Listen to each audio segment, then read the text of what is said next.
नमस्कार, मैं आपका दोस्त गौरव कुमार पाठक केवी स्टूडियो की ओर से आप सबों का पुनः एक बार स्वागत करता हूं, हार्दिक अभिनंदन करता हूं। अभी हम हैं डॉक्टर लोहिया कर्पूरी आश्रम,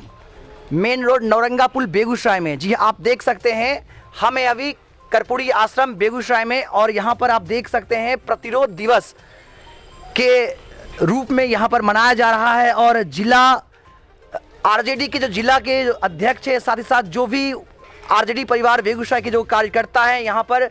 इकट्ठे हुए हैं, इस प्रतिरोध दिवस में शामिल हुए हैं। तो आइए इनसे जानते हैं कि यह प्रतिरोध दिवस क्यों मनाया जा रहा है, और आज जो यहाँ पर इस धरने में ये बैठे हुए हैं, चूँकि आप देख सकते हैं इस वैश्विक महामारी में जो सरकार का गाइडलाइन है, सोशल डिस्टेंसिंग का पालन करते हुए एक सीमित संख्या में लोग यहाँ पर कर्पूरी आश्रम में आए हुए हैं और इस प्रतिरोध दिवस में शामिल हैं। हमारे साथ आरजेडी के जिला अध्यक्ष मोहित यादव जी हैं, साथ ही साथ और भी कार्यकर्ता हैं। उनसे जानेंगे कि आज जो प्रतिरोध दिवस मनाया जा रहा है उसका क्या कारण है। राजद के व्यवसायिक प्रकोष्ठ के जिला अध्यक्ष राजीव जी और उनके साथ और भी कार्यकर्ता हैं, अलग अलग जगहों से आए हुए, अलग अलग प्रखंड से आए हुए, तो उनसे हम जानेंगे। पहले मिलते हैं हम लोग मोहित यादव जी से और जानते हैं आज के इस प्रतिरोध दिवस के बारे में।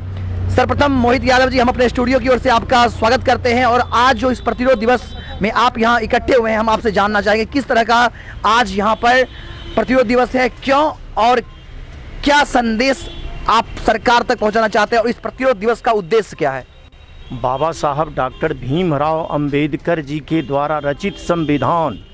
के चौथे स्तंभ आप लोग हैं। केवी स्टूडियो के माध्यम से आप लोग आए हैं, के न्यूज के माध्यम से आप तमाम साथी को राजद परिवार की ओर से बहुत बहुत धन्यवाद और बधाई। मित्रों, अभी हम लोग, हमारे पार्टी के वरीय नेता अशोक कुमार मुन्ना जी हैं, व्यवसायिक प्रकोष्ठ के जिला अध्यक्ष राजीव कुमार गुड्डू जी हैं, रवि ठाकुर जी हैं, आफ्ताब जी हैं,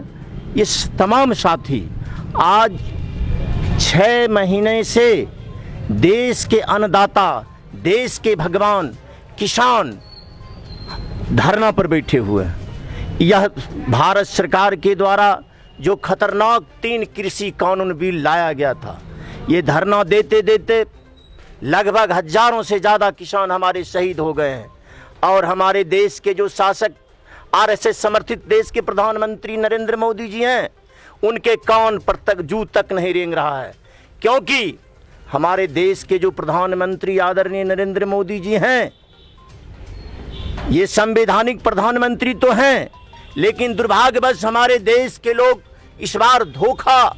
में इनको प्रधानमंत्री के रूप में चयन कर लिए। आज़ाद हिंदुस्तान में, आज़ाद भारत में आज तक जितने भी प्रधानमंत्री का चुनाव हुआ, लोकतांत्रिक तरीके से वो जनता के हित के लिए प्रधानमंत्री बेचारे कार्य करते थे। लेकिन आज़ाद भारत में पहला प्रधानमंत्री नरेंद्र मोदी जी हैं, जो अवाम के लिए प्रधानमंत्री नहीं है, चंद पूंजीपतियों के लिए ये प्रधानमंत्री हैं, अडानी के लिए प्रधानमंत्री हैं, अंबानी के लिए प्रधानमंत्री हैं। आप विगत वर्षों को जैसे डाटा देख लीजिए, इनके प्रधानमंत्रित्व काल में लगभग 17 लाख लोगों गरीबी रेखा से नीचे चले गए, इनका लॉकडाउन की वजह से। लेकिन इनके 2 चंद पूंजीपति जो हैं, उनको क्रमशः 342% इनके धन में बढ़ोतरी हुई, 267% इनके संपत्ति में बढ़ोतरी हुई। इनके जो, जिनके द्वारा ये प्रधानमंत्री बनाए गए हैं, उनके संपत्ति में 342% का संपत्ति का बढ़ोतरी हुआ, 267% का संपत्ति का बढ़ोतरी हुआ। और जो इस देश का किसान, इस देश का भगवान, जिनके बदौलत हमारा देश के 67% नहीं 70% लोग अपने जीवन यापन कर रहे हैं, आज 6 महीने से वो धरना पर हैं, हड़ताल पर बैठे हुए हैं। और ये सरकार के प्रतिनिधि माननीय प्रधानमंत्री जी की ओर से इस पर कतई कोई ध्यान नहीं दिया जा रहा है। इसलिए ये इस देश के संवैधानिक प्रधानमंत्री हैं ही नहीं, केवल हिंदू मुसलमान, हिंदुस्तान पाकिस्तान के नाम पर इस देश पर सत्तासीन हो गए हैं, इस देश पर सत्तासीन हो गए। ये देश के लिए अगर सोचते, हमारे देश के माननीय प्रधानमंत्री जी हमारे देश के प्राचीन दिल्ली के लाल किला बेच दिए, रेल पटरियां बेच दिए, हवाई जहाज बेच दिए, हवाई अड्डा बेच दिए, बंदरगाह बेच दिए। बचा इस देश में देश के अवाम के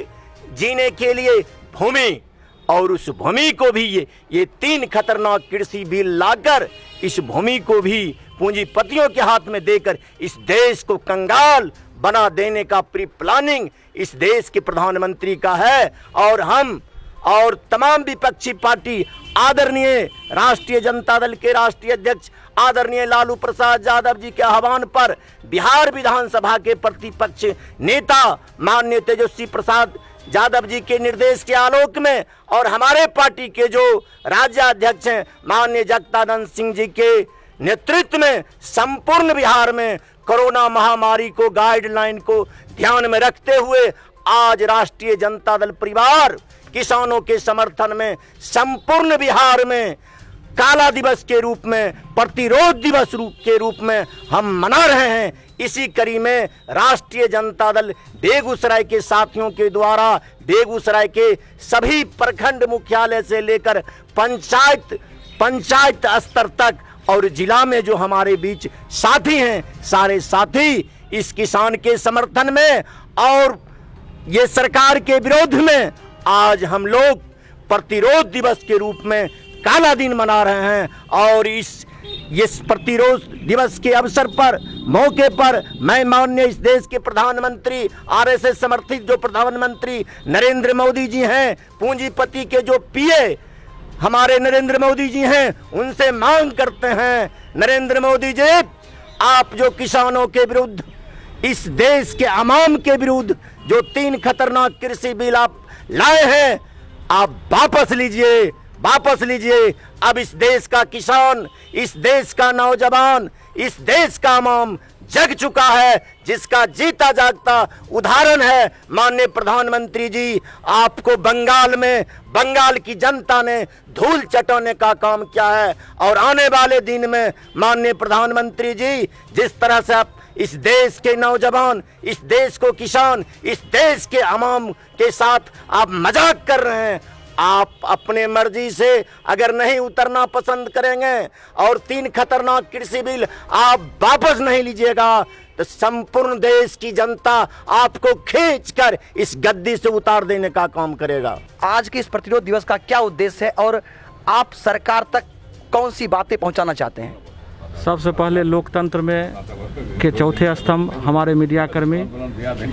केबी स्टूडियो तथा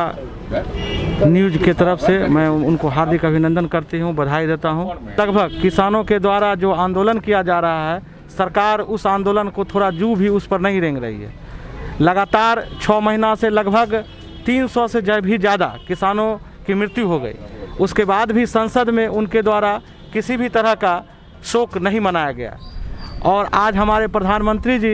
यह कारपोरेट के प्रधानमंत्री हो गए। ये प्रधानमंत्री कम कारपोरेट के ज़्यादा प्रधानमंत्री हैं। आने वाले समय में हमारे जो व्यवसायिक बंधु हैं वो भी परेशान होने के कगार पर हैं, क्योंकि यह जो भी बड़े लोग कारपोरेट लोग जो हैं गांव-गांव में पंचायत में कारपोरेट लोगों का ही दुकान खुलने जा रहा है, जिससे हमारे गाँव के हमारे शहर के जो छोटे छोटे दुकानदार बंधु हैं वो भी परेशान हो जाएंगे, क्योंकि उनके पास तो उतनी व्यवस्था है नहीं। तो ये सरकार जो है व्यवसाय विरोधी, जो छोटे मध्यम व्यवसाय हैं उनके विरोधी की यह सरकार है। और अभी पूरे भारत में मात्र 6% ही खाद्यान्न के खरीद जो अधिप्राप्ति होती है, मात्र 6% ही अधिप्राप्ति होती है। 94% जो है यह खाद्यान्न जो है अभी बाहर जाता है। यह 94% खाद्यान्न का सरकार के द्वारा जो कारपोरेट घराने के लोग हैं, जो यह व्यवसाय में उतरे हैं कारपोरेट घराना, वह अधिप्राप्ति करके ज़्यादा मुनाफाखोरी कमाने के लिए ये छोटे मध्यम रोजगार को यह आज डिस्टर्ब करने के लिए हैं। और अभी आप देखे होंगे कि 2 दिन से हमारे बेगूसराय में व्यवसायी बंधु ने जो हड़ताल की घोषणा की है, सांकेतिक हड़ताल की, मैं व्यवसायिक प्रकोष्ठ की तरफ से, राजद परिवार की तरफ से उनका समर्थन करता हूँ। चूँकि अगर मालवाहक से खाद्यान्न अगर आती है तो उसके द्वारा उनको पुलिस के द्वारा तंग किया जाता है। चूँकि जब खाद्यान्न बिकेगी या दुकान से सामान बिकेगी तो सामान आएगा भी,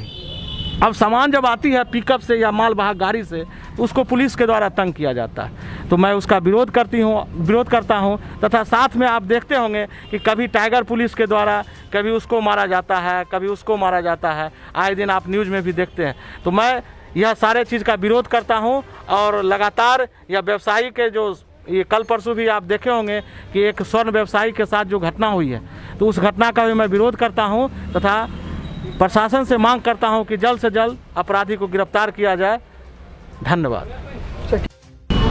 तो सुना आपने, हम थे अभी लोहिया आश्रम बेगूसराय में और यहाँ पर राजद परिवार की ओर से किसानों के समर्थन में कृषि बिल जो लाया गया है केंद्र सरकार के द्वारा, उसके विरोध में आज आरजेडी ने जो प्रतिरोध दिवस का आह्वान किया, उसके समर्थन में यहाँ पर जिला अध्यक्ष मोहित यादव साथ ही साथ व्यवसायिक प्रकोष्ठ के जिला अध्यक्ष राजीव कुमार मुन्ना जी और वरिष्ठ कार्यकर्ताओं के साथ यहाँ पर लोगों ने इस प्रतिरोध दिवस में समर्थन दिया है किसानों के हित के लिए और सरकार से यह मांग की है कि अगर सरकार यह 3 कृषक बिल अगर वापस नहीं लाती है तो इसको सरकार को बहुत बड़ी कीमत चुकानी पड़ेगी और यह जनता और यह किसान सरकार को सत्ता से हटा देगी और नई सरकार आएगी। इसलिए चेतावनी दे रहे हैं सरकार को कि आपको विचार करना होगा, जो कृषक बिल है, जो कृषि बिल लाया गया है, उसको आपको वापस लेना होगा। और किसानों की मांग को इन्होंने उठाया और साथ ही साथ इस वैश्विक आपदा में जो किसानों को दिक्कतें हो रही है, साथ साथ व्यवसायिक लोगों को, मजदूरों को जो दिक्कतें आ रही है, इन्होंने हम सबों से साझा किया। अब आगे सरकार क्या कदम उठाती है वो तो वक्त ही बताएगा। क्या यह कृषि आंदोलन, क्या यह किसान आंदोलन वापस, क्या यह किसान आंदोलन समाप्त होता है, क्या यह कृषक बिल वापस, क्या ये कृषि बिल वापस लिए जाते हैं या सरकार इनके हित के लिए क्या बदलाव करती है, वो तो वक्त ही बतलाएगा। कैमरामैन रोशन के साथ मैं गौरव कुमार पाठक, केवी स्टूडियो बेगूसराय।